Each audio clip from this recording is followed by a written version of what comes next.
President Trump has been quite candid about his willingness to meet with special counsel Robert Mueller. But will he actually sit down for a one-on-one interview with Mueller's team? Reports suggest a meeting is more likely now after Trump's lead lawyer on the Russia investigation resigned last week. And if Trump does talk to Mueller, he could invoke executive privilege in order to avoid answering some of the special counsel's questions. Well, joining us now to discuss Trump's options when it comes to the Mueller probe is former federal prosecutor and founder of Freedom Watch, Larry Klayman. Larry, welcome. Good afternoon. So if you could, explain in layman's terms what it would mean for President Trump to claim executive privilege, and do you think it could potentially backfire on him? Well, it's a little bit like being a little bit pregnant, for lack of a better word. He should not be interviewed at all. Mueller obviously wants to catch him in a perjury trap.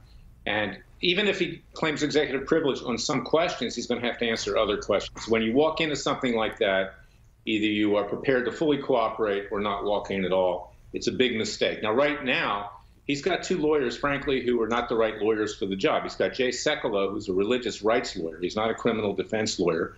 Goes on Fox News. He does a good job in a PR sense, but he's not suited for this task. And then he's got Ty Cobb, who's a Democrat, member of the establishment. The guy's 77 years old. I mean, I'm 66, so I'm not knocking people that are older.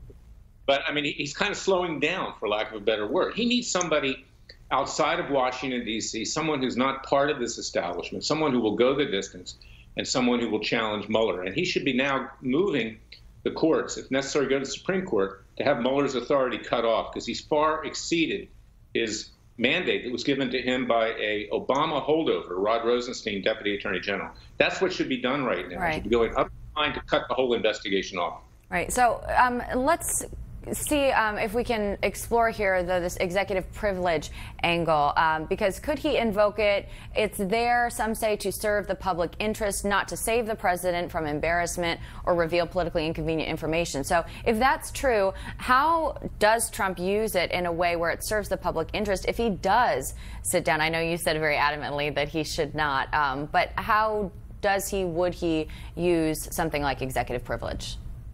Well, first of all, like I said, once you sit down, you're in fact waiving executive privilege. You can't selectively answer questions. There is a separation of powers. He can argue that there's a separation of powers and that he should therefore not have his space as president invaded.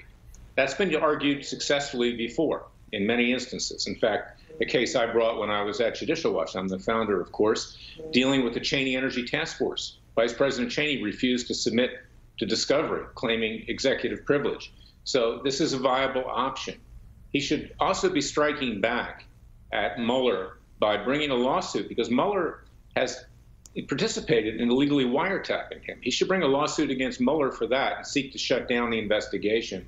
Fruit of the poisonous tree. So there's lots of things he can be doing, but these lawyers aren't doing the job, and the president's being dragged along into the line.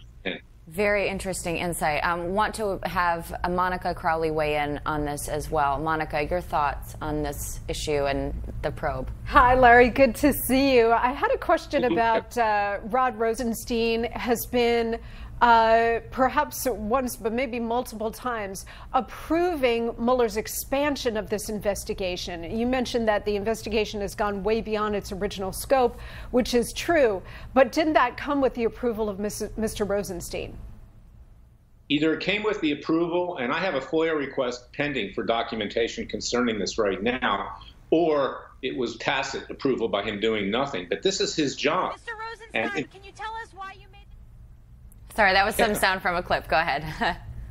Right. Well, Rosenstein has a conflict because he participated in the illegal wiretapping of the Trump Tower using the Steele dossier. He should be off the case. The president has a clear shot at him. He should fire Rosenstein right now and have someone else put in that job. And I also believe it's time for Jeff Sessions to go. He's not doing his job as well. So the whole thing's being dragged along by an Obama-Clinton deep state that's set to destroy the president of the United States. And if they don't destroy him, they're going to grind him to a halt during a very crucial time in the nation's history when we have to try to negotiate some kind of an agreement with North Korea, Iran, and other adversaries. Right. Larry, I want you to weigh in lastly on this topic quickly. Retired Supreme Court Justice John Paul Stevens, he's calling for a repeal of the Second Amendment, which he called an 18th century relic. What do you make of this?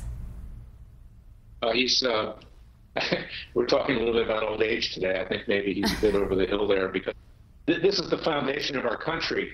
It was when King George busted into our homes, took our property, raped our women, that we have the Second Amendment.